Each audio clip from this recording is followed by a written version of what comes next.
ini sebenarnya banyak topik menarik nih dari paper ini, tapi kok sepertinya belum ada yang membahasakan dengan bahasa yang sederhana ya, sehingga masyarakat bisa paham. Berdasarkan pengalaman saya itu, sosmed itu didesain untuk menghibur, bukan didesain untuk mengedukasi. Lebih bagus lagi bagaimana mengemas sens komunikasi itu menjadi sesuatu yang lucu.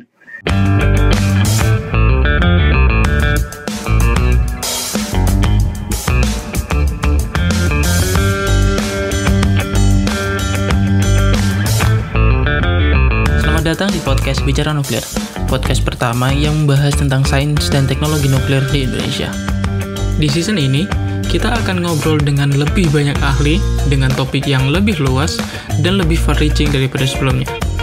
Kita akan gali lebih dalam tentang topik-topik nuklir, baik yang umum maupun yang belum familiar di tengah masyarakat. Jadi stay tuned, and let's get radiated.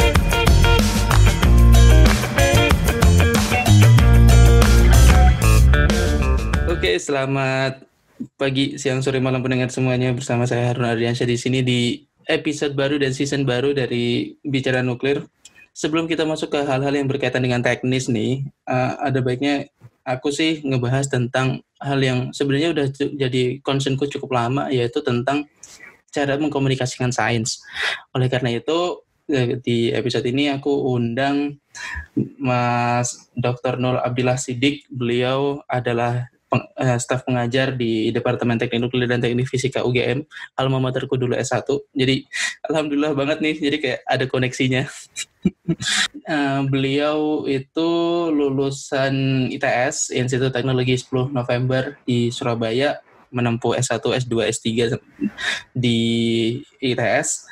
Dan alasan utama kenapa aku mengundang beliau adalah satu inisiasi yang beliau buat, yaitu adalah Warstek. Warstek adalah sebuah bisa dibilang kayak bukan forum ya Mas ya, tapi kayak portal berita sains komunitas populer. Komunitas sih lebih tepatnya Mas. Iya, komunitas sains populer. Jadi di sana banyak banget artikel-artikel, topik-topik yang dibahas, dan ini benar-benar relate nih dengan yang menjadi concernku tentang gimana sih cara mengkomunikasikan sains kepada publik secara umum.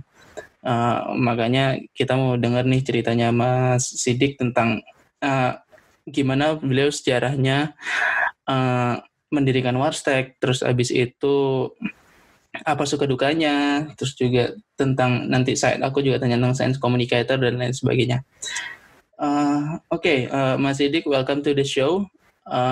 Mungkin bisa kenalin dulu deh Mas tentang background-nya Mas, terus abis itu mungkin bisa langsung ke pertanyaan pertama, kayak dulu gimana sih sejarahnya Warstek itu Mas, awalnya berdirinya tuh?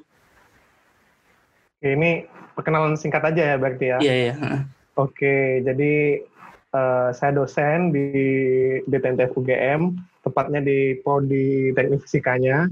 Jadi kalau Mas Harun ini di teknik nuklirnya, nah saya di prodi satunya, tapi masih di satu departemen. Kemudian usia saya 26 tahun sekarang, dan alhamdulillah bisa menjadi dosen ya. Makanya kan saya sungkan sebenarnya kalau dibilang Pak ya. Karena mungkin Mas Harun ini 23 Mas usianya. Beda kita 2 tahun Pak, saya 24. 2 tahun, 24 ya. Ya alhamdulillah ya. Nah, kemudian itu kira-kira pengen singkatnya ada lagi mungkin? Cara singkatnya? Ya sekalian deh mungkin boleh tentang topik riset yang Mas jalani dulu ketika itu. Ya. Sebelum kita ke Warsteknya. Topik riset saya ketika menempuh studi doktoral itu tentang sensor optik ya. Jadi sensor optik. Jadi karena memang domainnya teknik fisika itu salah satu domainnya adalah instrumentasi. Nah, instrumentasi itu sangat berkaitan dengan sensor. Nah, sensor ini kan ada banyak jenis. Ada sensor akustik, ada sensor elektrik, ada sensor optik. Di mana setiap sensor itu punya karakteristik yang berbeda-beda tergantung aplikasinya. Dan saya meneliti sensor optik. Waktu itu saya gunakan sensor optik untuk mendeteksi kelembaban, humidity. Kenapa dipakai untuk kelembaban? Karena kalau sensor elektrik, terutama di aplikasi fisika energi tinggi ya, seperti di CERN, kemudian mungkin juga di reaktor. Nah, elektrik itu bisa mengalami adanya gangguan interferensi ya. Oke. dari energi yang sangat besar itu bisa menyebabkan gangguan. Nah, makanya salah satu opsinya adalah sensor optik yang tidak mengalami gangguan interferensi itu. Jadi Oke. sudah ada, alhamdulillah sudah 3 paper dan bisa dicek sendirilah di Google Scholar saya, Nur Abdul Latif, nanti di sana bisa dibaca papernya karena juga kebetulan open access.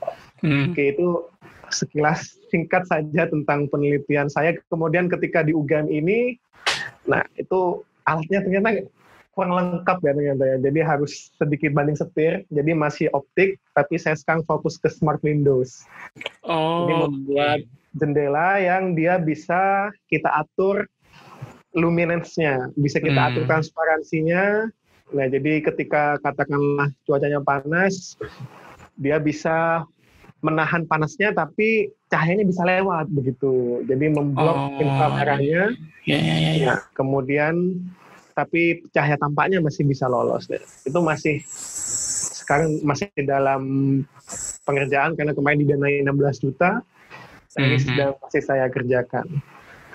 Kemudian untuk apa tadi?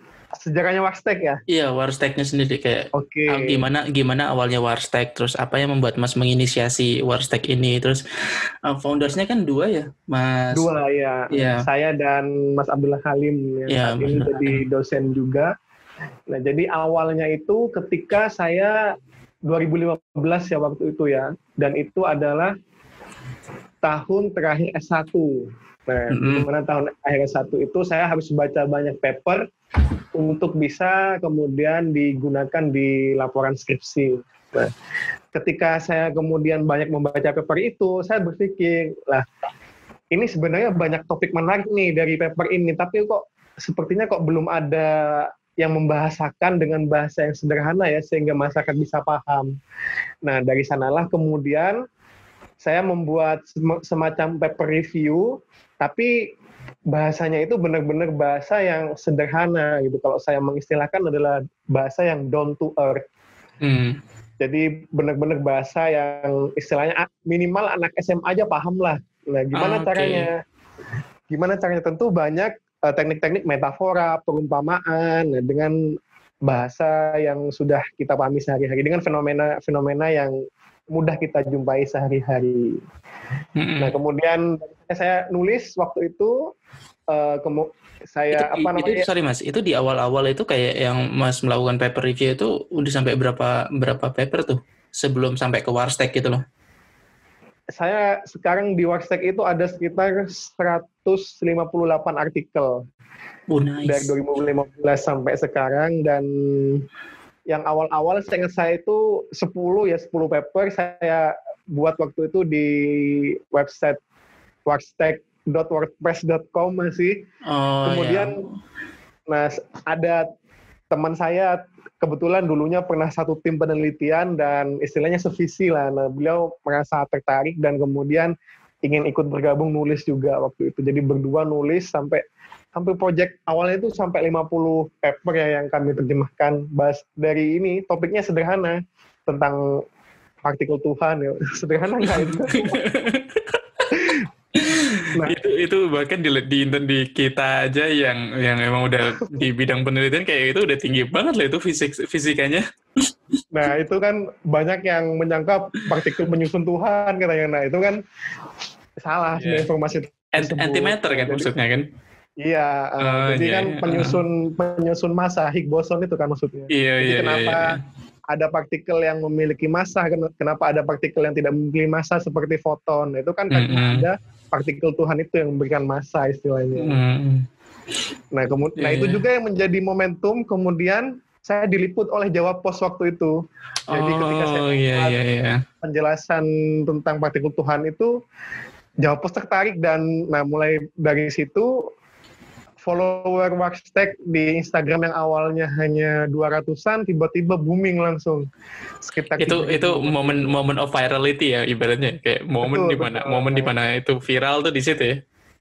Dan dari sana saya sadar bahwa kita itu nggak bisa mengabaikan media mainstream ya. Ibaratnya kita sekarang kan semangatnya menjadi media anti mainstream, tapi nggak bijak juga kalau kita benar-benar menolak anti media mainstream gitu, karena mereka bisa menjadi partner menurut saya waktu itu. Nah, dari situlah kemudian terus berkembang, banyak yang ingin bergabung, dan sekarang ada 200 lebih kontributor termasuk Mas Andika. Salah satu kenalan kita juga. Salah satu kontributor, betul, itu salah satu kontributor yang sering vokal dan frontal ya. Dan rajin juga ketika aku lihat beliau juga lumayan banyak artikel yang beliau produce juga. Betul. Begitu kira-kira.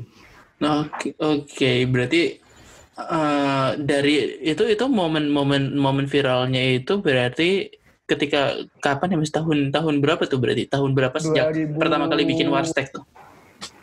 2016-an. 2016. 1 tahun betul. Iya. Jadi awalnya ya project iseng, mungkin sama kayak podcast ini mungkin ya, dari iseng kalau. Aku tinggal nunggu momen virality-nya aja sih. Kapan titik di mana viralnya itu aku masih belum tahu. Oke deh. Ini menurutku pribadi sih, Mas. Tapi menurutku Mas ini udah menjadi bagian dari science communicator gitu. Mas setuju nggak dengan istilah itu? Mas pernah mendengar nggak istilah itu, dan gimana menurut Mas ya science itu dikomunikasikan harusnya sih gitu? Baik, awalnya yang nggak terbersit kalau ini adalah bagian dari science communication atau science komunikator, karena kan niatnya itu hanya saya ingin menyampaikan dan membahasakan paper itu menjadi bahasa yang sederhana. Itu adalah niat awalnya. Kemudian seiring berjalannya waktu ternyata aktivitas tersebut adalah bagian dari science communication. Science communication ini kan sekarang sudah menjadi bidang ilmu ya. Jadi kalau Mas Harun cek, itu ada S2-nya di berbagai universitas. Bahkan ketika saya diskusi dengan Mas Halim, Imperial College London, nah itu ada MSc Science Communication, bayangkan. Wah, menarik sih. Menarik. Nah, kemudian yang di Indonesia memang belum ada, masih ya, di Australia yang paling dekat itu di Australian National University itu ada. Banyak, jadi adalah suatu bidang ilmu ya, sudah yang menjadi jurusan Science Communication itu sudah. Dan di Indonesia sendiri yang kita kenal sebagai Science Communication itu almarhum Pak Sutopo Purwonugroho. Betul, aku sepakat kalau itu. Kenal ya. Nah, beliau memang terjun di masyarakat dan memang dengan dengan kepakaran beliau. Nah, beliau bisa dengan jenakannya beliau ya, dengan raisanya, beliau bisa menyampaikan science communication. Dan saat ini ya, kehilangan kita sosok Pak Topo itu. Mas merasa diri Mas sebagai science communicator nggak sih? Wah, itu ini ya pertanyaan yang ya nggak apa-apa, agak flexing dikit nggak apa-apa Mas. Iya.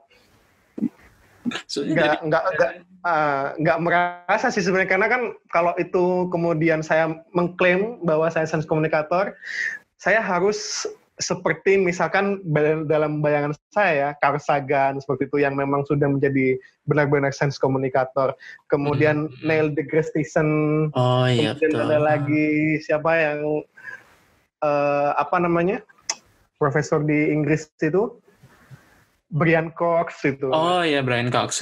Brian Cox. Nah, itu kan memang yang sudah mengklaim dirinya sebagai science communicator. Tapi kalau saya kayaknya belum mengklaim. Tapi kalau Mas sendiri emang dari awal ada ketertarikan nggak sih untuk belajar beneran belajar tentang science communication ini? Ada, dan ketika ada S2-nya Science Communication itu, saya sempat guyon lah dengan teman-teman. Gimana kalau kita iseng-iseng master gitu, Science Communication, jadi lulusan Indonesia pertama yang di bidang Science Communication, kayaknya menarik kayaknya ya. Ada sih niat untuk belajar, mendalami. Nah itu selain tadi ya ingin membahasakan bahasa ilmiah yang mungkin hanya untuk sebagian orang untuk menyebarkannya ke audiens yang lebih luas, kira-kira ada alasan lain nggak Mas untuk membuat Mas tertarik dengan science communication ini? Iya. Alasan kedua adalah sebenarnya saya juga belajar ya. Belajar dalam artian ketika saya kemudian berusaha membahasakan dengan bahasa yang sederhana, saya merasa bahwa saya lebih paham terhadap paper yang saya baca. Jadi kalau saya hanya sekedar baca paper, sudah selesai. Tapi kalau saya kemudian mengubah menjadi bahasa yang sederhana, itu kayak memberikan exercise lebih bagi otak saya, dan saya bisa lebih paham dengan paper tersebut begitu. Jadi poinnya adalah, ya benar kata ulama ya, ada yang bilang bahwa ikatlah ilmu dengan tulisan. Nah, itu juga masuk nih sebenarnya dalam konteks sense communication. Jadi kita menulis sense communication ini sebenarnya juga untuk diri kita sendiri begitu loh, untuk dalam memahami sesuatu. Makanya saya sering berpesan ke kontributor Warsteg, mereka kan bingung. Kak Sidik, Mas Sidik, saya nulis apa ya enaknya ya? Saya sering menekankan, tulislah apa yang ingin kamu kuasai. Tulislah apa yang ingin kamu pahami. Nah, itulah yang semua topik itu bagus di bidang sains itu. Semua topik bagus, tapi yang paling bagus adalah topik yang benar-benar ingin kamu pahami. Jadi itu alasan kedua saya kenapa sampai sekarang pun saya masih nulis sense communication ya. Karena itu saya merasa saya belajar lebih banyak. Karena kalau misalnya kita ibaratnya kayak kalau yang aku tangkap itu berarti kalau misalnya kita ada satu topik terus kita memberikan unsur kayak ini loh yang bikin menarik, ini loh yang bikin semua orang itu harusnya lihat gitu. Itu akan justru malah membuat itu topiknya makin menarik kan ya, Mas ya? Iya, jadi kita akan lebih banyak merangkai dengan topik-topik lain, malah connecting the dot jadinya ya. Betul. Oke, science communication ini emang penting ya, utamanya kayak di bidang ilmu saya dan Mas Sidik gitu loh. Ilmuku di bidang nuklir kayak dipandang kayak penting sekali itu. Iya, makanya itulah meluruskan Greenpeace. itulah kenapa aku mengundang Mas Sidik sebagai narasumber pertama di season baru podcastku ini, karena aku ingin dari sini menekankan bahwa science communication itu penting. Dari sini kita akan mengundang lebih banyak orang yang ibaratnya lebih kompeten di bidang nuklirnya lah. Tapi kalau misalnya untuk science communication-nya kayaknya ada nggak sih Mas selain Warsteg kayak media yang memang khusus untuk science communication tuh, selain media mainstream ya? Kayaknya media mainstream di Indonesia pun kayaknya nggak ada ya. Saya rasa kok bisa itu juga masuk sebenarnya di kok bisa ya? Science communication. Jadi sudah lebih dari 1 juta subscriber itu, dan topiknya menarik menurut saya di kok bisa itu. Oh iya. Itu itu saya dulu pernah diajak kolaborasi karena yang punya kok bisa itu adalah lulusan Singapura. Jadi S2 di Singapura. Waktu itu di awal-awal, cuman karena dia punya funding ke venture capital dan sebagainya sehingga bisa besar seperti sekarang ya. Oh, nice.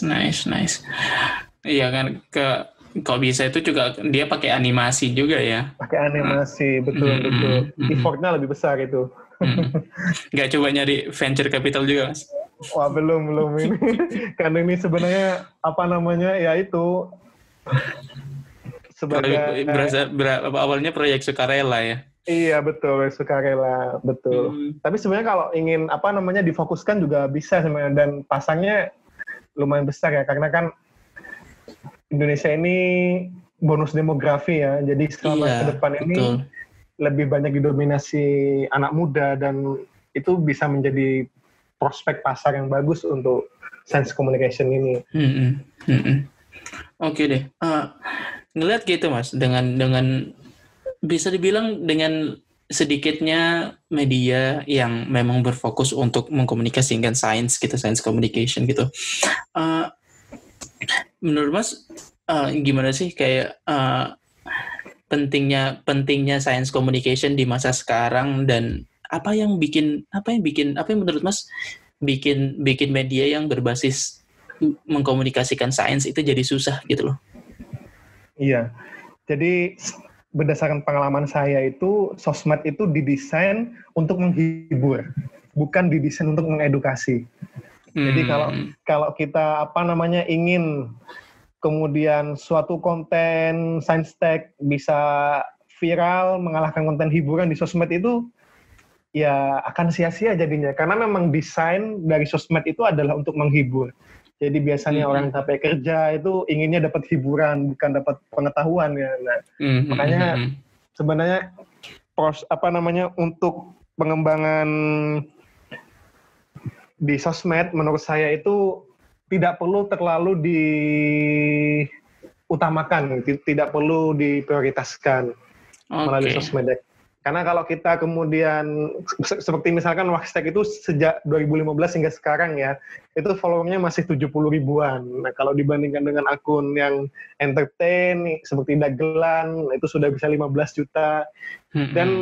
Dan kita memang tidak boleh iri kepada mereka. Karena memang topiknya beda gitu ya. Topiknya beda, dan memang sosial media harus kita sadari didesain untuk menghibur, bukan untuk pengetahuan. Makanya platform-platform lain seperti website, nah, kemudian aplikasi sendiri bahkan itu jauh lebih bagus dibandingkan kita fokus di sosial media. Itu terkait tanggapan saya tentang minimnya channel-channel atau akun-akun bertema science communication di sosial media. Karena memang akan memang jauh lebih sedikit memang dibandingkan dengan yang hiburan. Ini menarik nih tentang yang Mas katakan mengenai tentang definisi sosmed memang untuk hiburan. Tapi kalau misalnya kita nggak menyentuh sosmed, itu kan ibaratnya kayak engagement-nya juga akan lebih sedikit, toh Mas. Nah, terus gimana kita menanggulanginya gitu? Gimana, karena kita visinya kan tentu ingin semua orang melihat apa yang kita sampaikan gitu loh. Karena yang kita sampaikan adalah hal baik tentunya. Nah, itu gimana terus kalau misalnya Mas ngerasa sosmed itu tidak perlu diprioritaskan strateginya, atau mungkin di studi kasus mungkin Waxtag gimana itu perkembangannya? Makanya kita harus pandai-pandai mengkompromikan. Jadi lebih bagus lagi bagaimana mengemas science komunikasi itu menjadi sesuatu yang lucu, sesuatu yang dagel gitu ya kalau bahasa. Itu kalau misalnya mau masuk ke sosmed ya? Iya, kalau mau masuk ke sosmed. Jadi unsur keseriusan kemudian terlalu mendalam. Nah itu berdasarkan pengalaman saya itu kurang disukai lah. Biasanya kalau Waxtag posting terlalu serius, nah itu dikit gitu. Oh iya. Pantes aku ngeliat Waxtag itu Instagramnya tuh kebanyakan meme ya. Iya itu. Sebenarnya menyesuaikan dengan target pasarnya, kan memang intinya itu websitenya sebenarnya. Untuk sosmed itu hanya sebagai engagement saja, betul lah dia. Jadi kita punya produk utama yang bukan sosmed sebagai saluran utamanya begitu kalau science communication. Kecuali YouTube ya. Nah YouTube ini juga menarik, platform YouTube ini ya. Jadi dan kebetulan Waxtag nggak mendalami di YouTube. Kenapa kok nggak mendalami, Mas? Soalnya kan lumayan banyak tuh communicator science yang merambah ke YouTube sekarang. Iya, effortnya besar ya. Oke. Effort produksinya yes ya. Effort produksinya betul. Yang aku tahu kan kayak Physics Girl, kayak Veritasium gitu-gitu. Itu kan semuanya dari YouTube kan yang berangkatnya ya. Itu semua berangkatnya mereka semua dari YouTube. Kemudian Smarter Everyday, itu semuanya berangkat dari YouTube, kemudian baru mereka merambah ke sosmednya. Betul. Menarik banget memang kalau misalnya ngebahas tentang komunikasi sains ini, karena topiknya itu sebenarnya harusnya dibahas oleh semua orang, harusnya diketahui oleh semua ilmuwan, karena kita sebagai ilmuwan atau researcher atau saintis itu kayak kita itu harusnya nggak bikin paper hanya untuk laporan, hanya untuk dijadiin jurnal, nggak sih? harusnya kita juga bisa mengkomunikasikan itu, karena kita harusnya meyakini apa yang kita tulis itu bermanfaat gitu kan. Nah, tapi pada realisasinya Mas, itu susah untuk bisa kita kemudian seimbang di penelitian dan juga seimbang di science communication. Karena itu adalah dua jalan yang berbeda begitu kalau saya memandangnya. Kalau kita fokus di penelitian, kita dikejar oleh deadline, kita dikejar oleh luaran, paper, kita kemudian dikejar oleh bagaimana justifikasi anggarannya dan sebagainya, dan Dan itu sangat itu apakah memang itu jadi dilema di saintis Indonesia ya kayaknya ya? Saya rasa tidak hanya di Indonesia ya, juga internasional. Kita bisa tahu bahwa biasanya yang sudah cenderung fokus di science communication, dia tidak lagi kemudian membuat paper. Misalkan contohnya saja adalah Neil deGrasse Tyson ya, astrofisikawan. Jadi yang sudah mendeklarasikan sebagai science communication, saya lihat paper-papernya beliau sudah tidak publish lagi, kecuali buku populer ya, populer book ya. Iya. Dan sekarang kayaknya beliau malah lebih fokus ke itu ya, jadi kepala planetarium itu ya, kepala planetarium. Iya, kepala planetarium. Karena diminta oleh ini ya, presiden kalau nggak salah ya. Kayaknya iya. Dan sebaliknya untuk yang ilmuwan tulen, nah itu nggak sempat kemudian berbicara tentang sense communication karena sudah terlalu sibuk dengan penelitiannya. Nah ini juga jadi akan menarik karena Mas Sidik ini adalah irisan dari keduanya nih. Gimana tuh Mas ngebaginya? Nah itu saya juga masih belajar juga sih Mas, masih menyesuaikan. Jadi inginnya belum lagi kan sekarang ngajar kan? Belum lagi kan sekarang ngajar. Nah, apalagi itu. Makanya kan sekarang postingan Workstek udah nggak seintens dulu. Oke. Aduh. Ya, itu harusnya bisa dipelajari lah, kita seimbang. Contoh yang cukup ideal menurut saya Brian Cox ya mungkin ya, yang tetap kemudian di science communication jalan dan juga di penelitian juga jalan beliau. Oke, kita udah sampai di ending bagian pertama dari obrolan kita dengan Mas Sidik. Kita akan lanjut lagi dengan pembahasan yang lebih menarik di bagian kedua. Sampai jumpa di 2 minggu lagi. Bye.